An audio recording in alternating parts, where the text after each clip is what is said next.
ବାପା ମାଆକୁ ପ୍ରତି ସେ କେମିତି ଥିଲେ କ'ଣ କହିବି। ନା ନା କାନ୍ଦନ୍ତୁନି କାନ୍ଦନ୍ତୁନି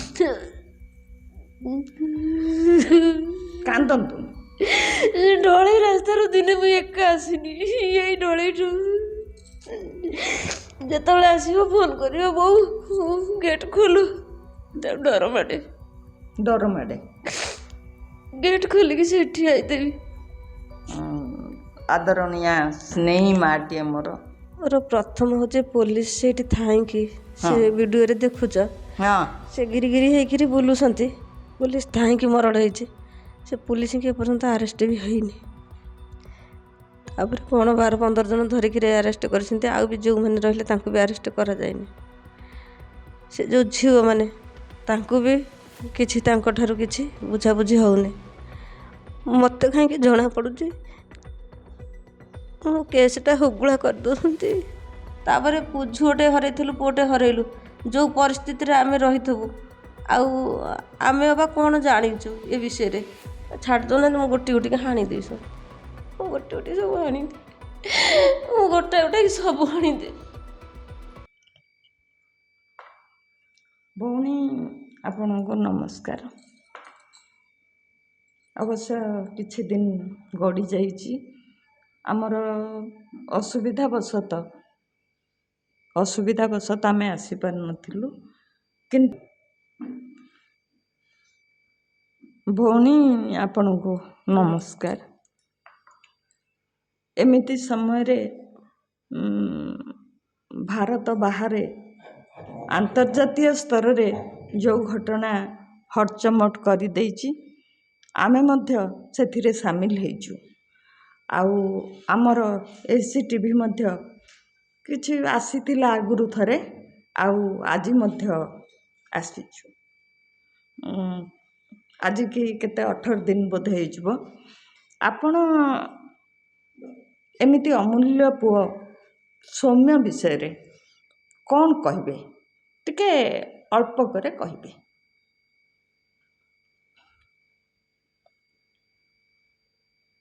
କେଉଁଠୁ ଆରମ୍ଭ କରିବି କେଉଁଠୁ ଶେଷ କରିବି ଜାଣିପାରୁନି। ତା ଛୁଆ ବେଳ ଠାରୁ ଏପର୍ଯ୍ୟନ୍ତ କୁହନ୍ତୁ।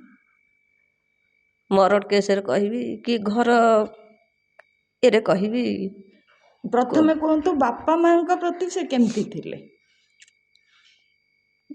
ବାପା ମାଆକୁ ପ୍ରତି ସେ କେମିତି ଥିଲେ କ'ଣ କହିବି। ନା ନା କାନ୍ଦନ୍ତୁନି କାନ୍ଦନ୍ତୁନି କାନ୍ଦନ୍ତୁନି। ଢଳେଇ ରାସ୍ତାରୁ ଦିନେ ମୁଁ ଏକା ଆସିନି, ଏଇ ଢଳେଇଠୁ ଯେତେବେଳେ ଆସିବ ଫୋନ୍ କରିବ ବୋଉ ଗେଟ୍ ଖୋଲୁ, ତାକୁ ଡର ମାଡ଼େ। ଡର ମାଡ଼େ। ଗେଟ୍ ଖୋଲିକି ସେଠି ଆଇଦେବି, ଯାହା ବି ଆଡ଼େ ଯେତେ କାମ ଥାଉ ଯାହା ଥାଉ, ଗେଟ୍ ଖୋଲିକି ସେ ଆସିବା ଯାକେ ସେଇଠି ଛିଡ଼ା ହେଇଥିବି। 12ଟା ରାତି ହଉ 1ଟା ରାତି ହଉ ଯେତେ ହଉ ସେଇଠି ଆସିକି ଛିଡ଼ା ହେଇଥିବି।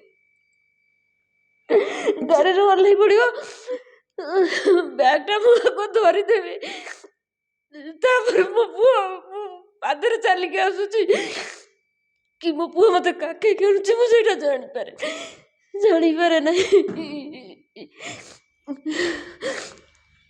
ନାଇଁ, ସେ ତ କହୁଥିଲା ଯେ ବାପା ମା ମୋର ଦୟାର ସାଗର, ମା ମୋର ଆଦରଣୀୟା ସ୍ନେହୀ ମାଟିଏ ମୋର, ଯେ ଗୋଟିଏ ମାତ୍ର ପୁଅ, ତାକୁ ହରେଇବା ପରେ ଆପଣଙ୍କର ବି ଜୀବନ ଅଛି, ଆପଣଙ୍କୁ ବି ବଞ୍ଚିବାକୁ ପଡ଼ିବ।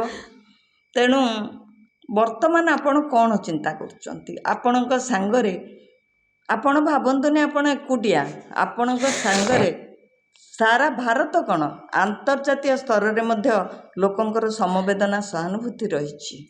ତେଣୁ ଆପଣ ବର୍ତ୍ତମାନ କ'ଣ ଚିନ୍ତା କରୁଛନ୍ତି? ଆପଣ ଏମିତି ବୟସ୍କା ହେଇଯାଇନାହାନ୍ତି, ଆଉ ଆପଣଙ୍କର ପିଲାପିଲି ନାହାନ୍ତି।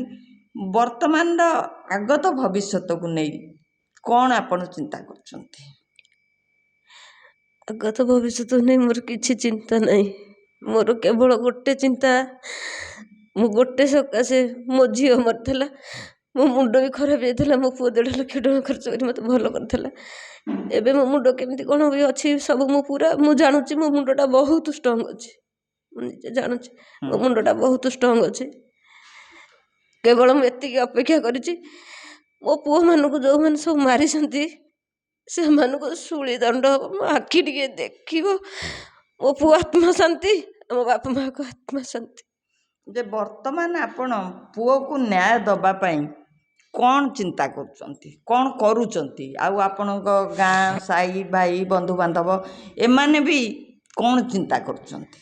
ସମସ୍ତଙ୍କର ଗୋଟେ ଚିନ୍ତା, ସେମାନେ ଶୂଳି ହିଁ ପାଆନ୍ତୁ। ଶୂଳି ପାଣି ତା ପାଇଁ ଯେଉଁ ଆନୁଷଙ୍ଗିକ ପଦକ୍ଷେପ ମାନେ ଯାହା କରିବା କଥା ସେମାନେ ସବୁ କ'ଣ କରୁଛନ୍ତି?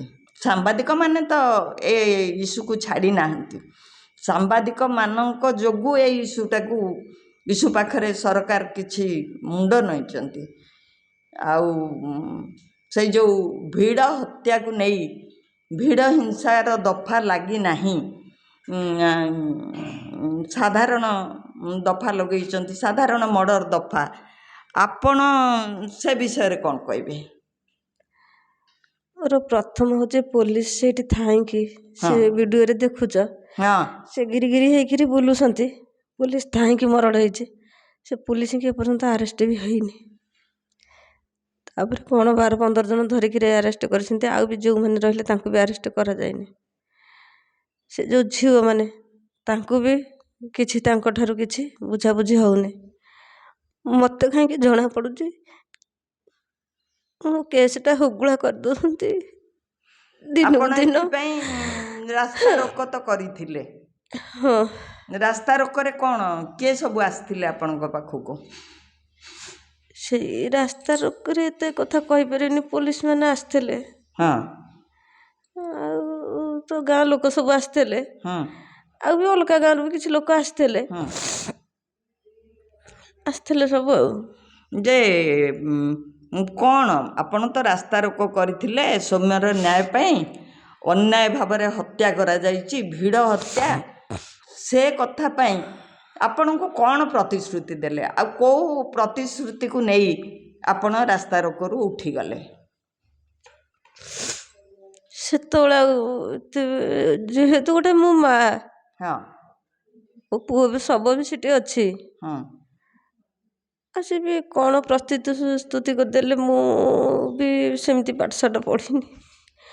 ଆପଣ ନାଇଁ, ମୋର ଜାଣିବାର ଇଚ୍ଛା ହେଉଛି ଯେ କେଉଁ ଘଟଣା ପାଇଁ ଆପଣ ରାସ୍ତା ରୋକରୁ ଏତେ ଶୀଘ୍ର ଉଠି ଆସିଲେ? ଆମକୁ କ'ଣ କହିଥିବେ, ସେ ବାଇକ୍ ଗୁଡ଼ା ସିଏ ଦେବେ। କେବଳ ଆପଣଙ୍କ ଗାଁ ଲୋକ ଯାଇଥିଲେ ନା ନାଇଁ ସବୁଆଡ଼ରୁ ଆସିଥିଲେ? ଆମ ଗାଁ ଲୋକ ଆସିଥିଲେ, ଶଳେଇର ଲୋକ ବି କିଛି ଆସିଥିଲେ, ଅଡ଼ଶପୁର ଲୋକ ଯାହା ଯେମିତି ସେ ସମସ୍ତେ ବି ଆସିଥିଲେ, ବନ୍ଧୁବାନ୍ଧବ ଭଲମନ୍ଦ ସବୁ ଆସିଥିଲେ, ଆମ ଭୋଇ ସାହି ଆସିଥିଲେ, ସମସ୍ତେ ଆସିଥିଲେ, ସମସ୍ତେ ଆସିଥିଲେ। ଶେଷରେ କ'ଣ କହିଲେ ଆପଣଙ୍କୁ?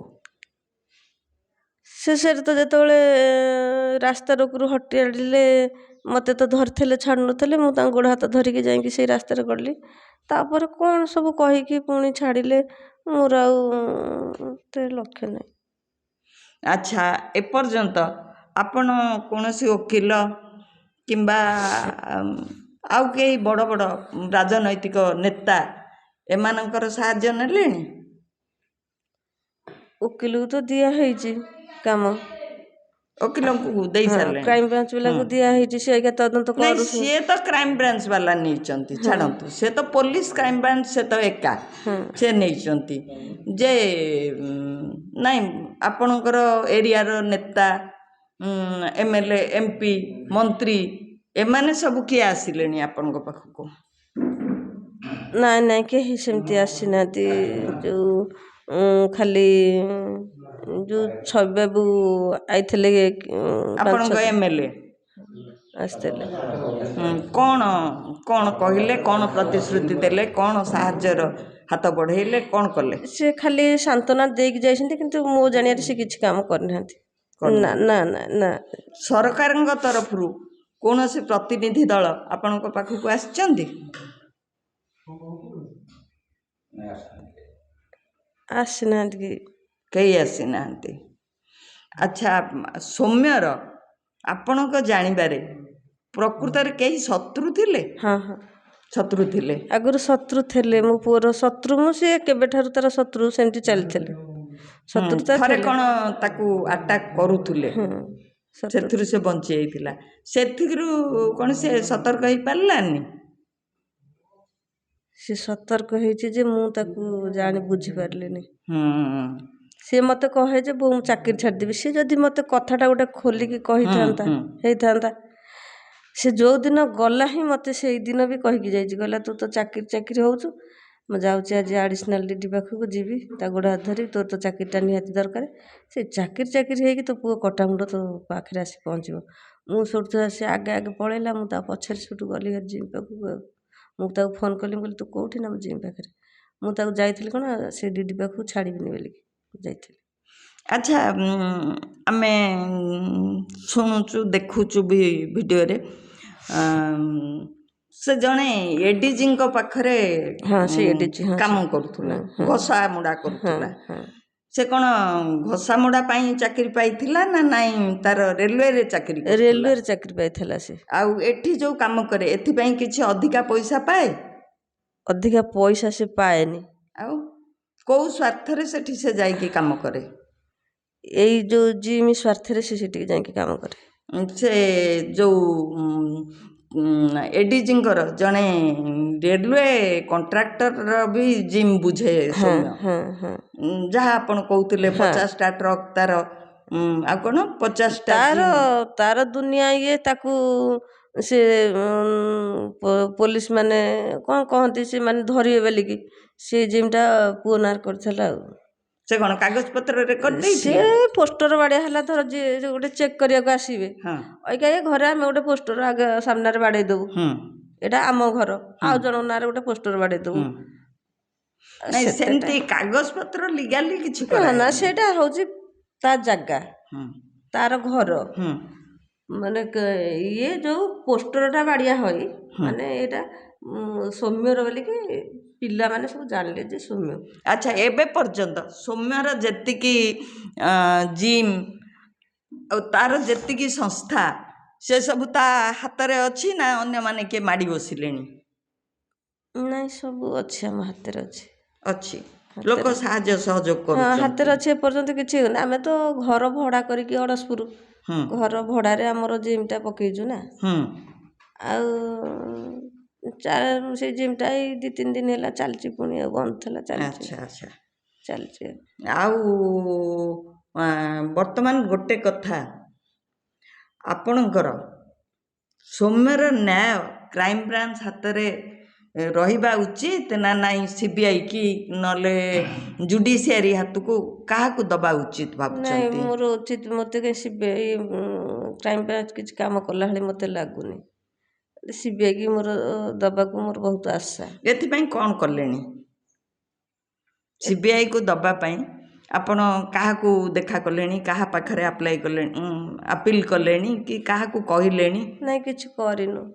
କିଛି ନ କଲେ କେମିତି ନେବେ ସେମାନେ?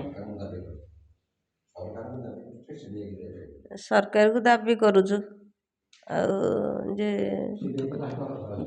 ମୁଖ୍ୟମନ୍ତ୍ରୀ କି ଦେବା ପାଇଁକି ଦାବି କରୁଛୁ। ଯିବୁ, ସେ ଛବିବାବୁ ତ ଦେଖା ସେଇ ଥରେ କ'ଣ ଆସିକି କ'ଣ ସାନ୍ତ୍ୱନା ଦେଇକି ଗଲେ, ସେମିତି ପୁଣି ପୁନର୍ବାର ତାଙ୍କ ପାଖକୁ ଯିବୁ, ଆମର ପରିଚିତ କାମ ନା। ଯିବୁ, ତାଙ୍କ ଗୋଡ଼ ହାତ ଧରିକି କହିବୁ ଆମକୁ ଟିକେ ମୁଖ୍ୟମନ୍ତ୍ରୀ ସହିତ ଆମକୁ ଟିକେ ଦେଖା ଟିକେ କରେଇଦେବାକୁ କହିବୁ। କାହିଁକିନା କିଛି ମୋ ଛୁଆକୁ ଯେଉଁ କଲବଲକିରି ମାରିଛନ୍ତି, ଯେଉଁ ଇଏ କରିଛନ୍ତି, ଆଉ ଟିକେ ମୋ ପୁଅ ଆତ୍ମା ଶାନ୍ତି ପାଉ, କି ଆମ ଆତ୍ମା ଶାନ୍ତି ପାଉ। ତାପରେ ଆଜି ମୋ କେସ୍ଟା ବୋଲିକି ସମସ୍ତେ ହୁଗୁଳା କରିଦେଉଛ।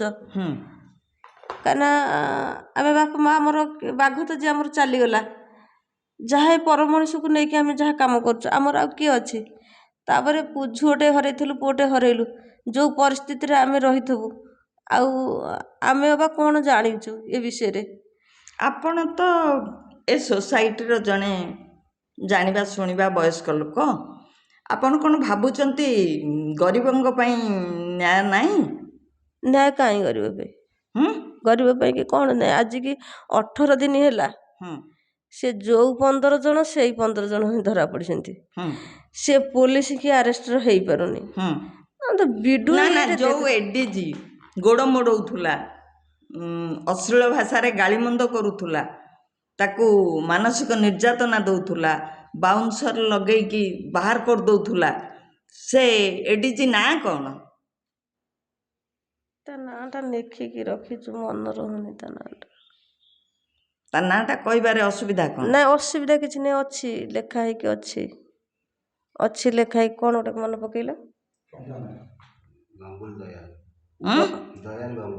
ଓ ଦୟାଲ ଗଙ୍ଗୱାର।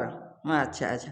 ତା ଉପରେ ବି କିଛି ଆପଣ ଡିମାଣ୍ଡ କରିନାହାନ୍ତି? ତା ଉପରେ ହେଲା ସେ ଯେଉଁ ପେଟ କାଢ଼ିକି ବୁଲୁଥିଲା, ସେ ଯେଉଁ ରଞ୍ଜିତ ପାତ୍ରକୁ ତା ବନ୍ଧା ହେଇଛି, ଯେ ଆଉ ଯେଉଁ ପୋଲିସ ମାନେ ତାଙ୍କୁ ଖାଲି ସାଧାରଣ ସସ୍ପେଣ୍ଡ କରିଦିଆ ହେଇଛି। ସସ୍ପେଣ୍ଡଟା ସେଇଟା କ'ଣ ଠିକ୍?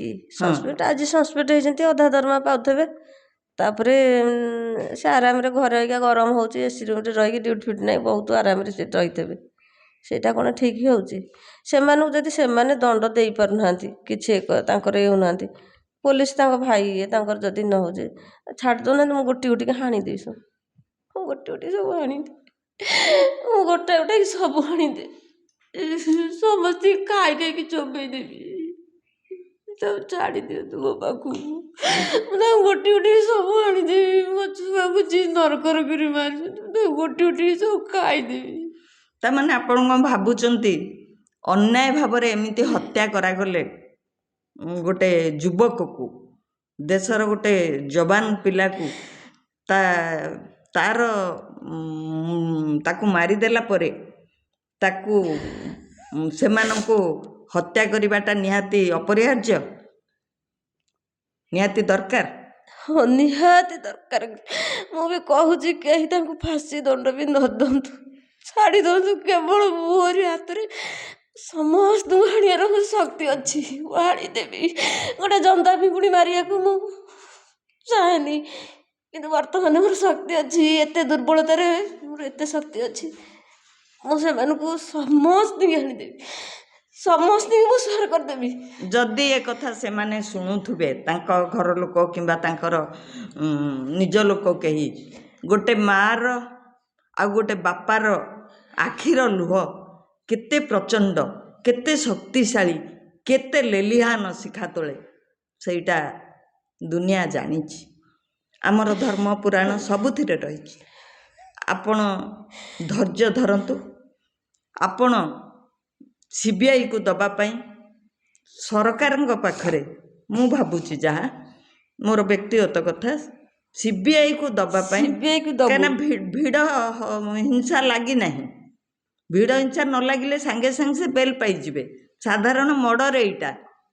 ତାଙ୍କର କୌଣସି ପ୍ରକାର ଗୋଟେ ମର୍ଡ଼ରରେ ଯାହା ସବୁ ଆଇନ ଲଜିକାଲି ଯାହା କରାଯାଏ, କିଛି ବି କରାଯାଇ ନାହିଁ, ଯାହା ଆମେ ଦେଖୁଛୁ। ଆଉ ପ୍ରକୃତରେ ଏଇ ସାମ୍ବାଦିକମାନେ ଉଠେଇବାରୁ ଆପଣଙ୍କ ଘଟଣା ବାହାରକୁ ଆସିଲା, ନାଇଁ କି? ସିଏ ମାରିଥିଲେ, ସେ ଯେଉଁ ଡାଲାରେ ନେଉଥିଲେ, ହଁ କୁଆଡ଼େ ସେ ଫୋପାଡ଼ି ଦେବାକୁ ନେଉଥିଲେ ନା। ଆଉ ହଁ ତା ଭିତରେ ସେ ଯେତେବେଳେ ଦେଖିଛନ୍ତି ବୋଧେ ଭିଡ଼ିଓ ସୁଟିଂଟା ହେଇଯାଇଛି, କି ବୋଧେ ଫୋନ୍ ଫୋନ୍ କାହା ପାଖକୁ ଆଉ ଗୋଟେ ଲଗେଇବାକୁ ଚାହିଁଛନ୍ତି, ସେ ଭିଡ଼ିଓ ସୁଟିଂଟା ଦେଖିଛନ୍ତି। ସେଇଠି ପାଖରେ ମେଡ଼ିକାଲ ନ ଆଣିକି ସିଟି କାହିଁକି ମେଡ଼ିକାଲ? 4 କିଲୋମିଟର ଦୂରକୁ ନ ନେଇକି 18 କିଲୋମିଟର ଦୂର ସିଟି କାହିଁକି ନେଉଥିଲେ? ସେ ବରାଦ କରିଥିଲେ ଆମେ ତାକୁ ଏମିତି ନେଇକି ଫୋପାଡ଼ି ଦେବୁ। ଯେ ବର୍ତ୍ତମାନ ଆପଣଙ୍କର ଯିଏ ବି ଏତେ ଯେଉଁ ସାହସ କରିଛନ୍ତି, ତା ଭିତରେ ସିଏ କିଛି ଜାଣିଥିବେ ନା, ମାନେ ଆଙ୍କର କେହି ନାହାନ୍ତି, ଆଉ ବାପା ମାଆଙ୍କର, ଆଉ ଆମର ବି କେତେ ବାପା ମାଆଙ୍କର କେତେ ଓକାତଟା। ମୋର କ'ଣ ଏ ଗାଁ ଲୋକ କେହି ଜାଣିନାହାନ୍ତି କି? ଆମର ଆଜ୍ଞା ଆମେ କ'ଣଟା କରିପାରିବୁ, ଏ ଗାଁ ଲୋକ କ'ଣ କେହି ଜାଣିନାହାନ୍ତି? ବର୍ତ୍ତମାନ ଆପଣଙ୍କର ଲକ୍ଷ୍ୟ କ'ଣ? ମୋର ଗୋଟେ ଲକ୍ଷ୍ୟ, ସମସ୍ତେ ଶୁଣି ପାଆନ୍ତୁ। ମୋର କେବଳ ଗୋଟିଏ ଲକ୍ଷ୍ୟ, ସେମାନେ ଶୁଣି ପାଆନ୍ତୁ, ନଚେତ୍ ଆପଣଙ୍କ ହାତରେ ସରକାର ଛାଡ଼ି ଦିଅନ୍ତୁ ତାଙ୍କ ବିଚାର ପାଇଁ। ହଁ, ତାହେଲେ ସେମାନଙ୍କୁ ଯଦି ସେ ଶୁଣି ନ ଦେଇପାରିବେ, ମୁଁ ତାଙ୍କୁ ସମସ୍ତଙ୍କୁ କହୁଛି, ମୁଁ ସମସ୍ତଙ୍କୁ ସୁହାର କରିବାକୁ ଏ ଦେହରେ ବଳ ଅଛି। ହଉ ହଉ, ନିଜ ଦେହକୁ କଷ୍ଟ ଦିଅନ୍ତୁନି ଭାଇନା। ଆପଣଙ୍କୁ ଟିକେ ପଚାରିବୁ, ଟିକେ ଆଉ କହିବି।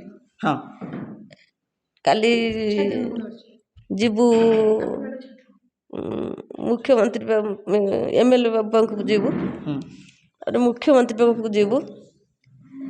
ଯଦି ଏଠି ବି ନହେଲା ଦିଲ୍ଲୀ ଯିବୁ, ଦିଲ୍ଲୀ ଯିବି। ଯେ ପର୍ଯ୍ୟନ୍ତ ଏ ଜୀବନ ଅଛି ମୋ ମଲା ପୁଅ ପାଇଁ ମୁଁ ଲଢ଼ିବି। ଦିଲ୍ଲୀ ଯିବି, ସେଣିକି ଦିଲ୍ଲୀ ତ ଲାଷ୍ଟ ନା। ହଁ ଆଉ ସେଠୁ ନ୍ୟାୟ ନ ପାଇଲେ ଫେରିକି ଆସିବା ଅସମ୍ଭବ, କାହିଁକିନା ମୋର ସେଇଟା ଲାଷ୍ଟ। ଆଉ ମୋର ଆଶା କିଛି ନାହିଁ ନା। ସେଠୁ ତା ବାପା କଥା ମୁଁ କହିପାରୁନି, କିନ୍ତୁ ମୁଁ ଫେରିକି ଆସିବାଟା ଅସମ୍ଭବ। ଧୈର୍ଯ୍ୟ ଧରନ୍ତୁ। ଏବେ ତ କେହି ବିଷ ଦେବେନି, ଆଗରୁ ହିଁ ବିଷ ରହିଛି। ନା ମୁଁ ତାକୁ ରଖିଛି, ଶୁଣନ୍ତୁ, କିନ୍ତୁ ଦିଲ୍ଲୀ ସେଇଟା- ଯିବି, ନେଇକି ଯିବି। ସେଇଠି ସେଇଟା ମୋର ସମାଧାନ ନୁହେଁ। ସେଇଟା ଆଉ ଦିଲ୍ଲୀ ଆଗକୁ ଆଉ ତ କିଛି ବାଟ ନାହିଁ। ଆଉ ଯିବି କୁଆଡ଼େ? ପାଇବେ, ଆପଣ ନ୍ୟାୟ ପାଇବେ। ଆପଣ ସରକାରଙ୍କୁ ଦେଖା କରନ୍ତୁ, CBI ଇନକ୍ୱାରି ଦାବି କରନ୍ତୁ। CBI କି ଦିଆ ହେଇଛି, CBI କ'ଣ କରୁଛନ୍ତି? କାହିଁ କିଛି ନାଇଁ, କରୁନାହାନ୍ତି। CBI କି ଦିଆହେଇନି, କ୍ରାଇମ ବ୍ରାଞ୍ଚ। ହଁ, କ୍ରାଇମ ବ୍ରାଞ୍ଚକୁ ଦିଆ ହେଇଛି। କ୍ରାଇମ ବ୍ରାଞ୍ଚ ତ ସେଇ ପୋଲିସର ଗୋଟେ ଭାଇ। ଆମେ ଚାହୁଁଛୁ ତମେ ନ ପାରିବ, ତାଙ୍କ ପାଖକୁ ଆମେ ଯିବୁ। ଆମେ ତାଙ୍କୁ ଆପତ୍ତି କରିକି କହିବି ତମେ କ୍ରାଇମ ବ୍ରାଞ୍ଚକୁ CBI କି ଦେଇଦିଅ। ନା, ଆପଣ ଏଥିରେ କ୍ରାଇମ ବ୍ରାଞ୍ଚ ଅପେକ୍ଷା କ୍ରାଇମ ବ୍ରାଞ୍ଚରେ ମୁଁ ଟୋଟାଲ ମୁଖ୍ୟମନ୍ତ୍ରୀଙ୍କୁ ଦେଖା କରିକି, ସରକାରଙ୍କୁ ଦେଖା କରିକି ଏସବୁ ବୋଧେ ଜଣେଇଲେ, ଦାବି କଲେ ହେଇପାରିବ। ନଚେତ ଆପଣ ଯଦି, ମୋର ଅବଶ୍ୟ କହିବା କଥା ନୁହଁ, ଯଦି ଆପଣ ମହିଳାମାନେ ଆନ୍ଦୋଳନ କରିପାରିବେ, ମାନେ ଅବୈଧ ଆନ୍ଦୋଳନ, ଆଉ ରାସ୍ତାରୁ ଉଠିବୁନି।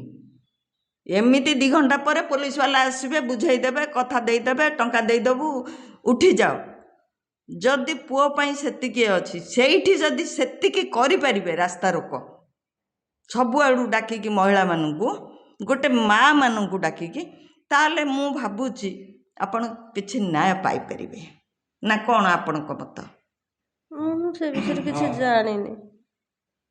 ସେ କରାଯିବ ଆଉ। ଆମେ ଡାକିଲେ ଆସିବେ, ସ୍ତ୍ରୀ ଲୋକ ଡାକିଲେ ଆସିବେ। ହଁ, ସମସ୍ତେ ସହଯୋଗ କରିବେ, ସମସ୍ତେ ଆସିବେ।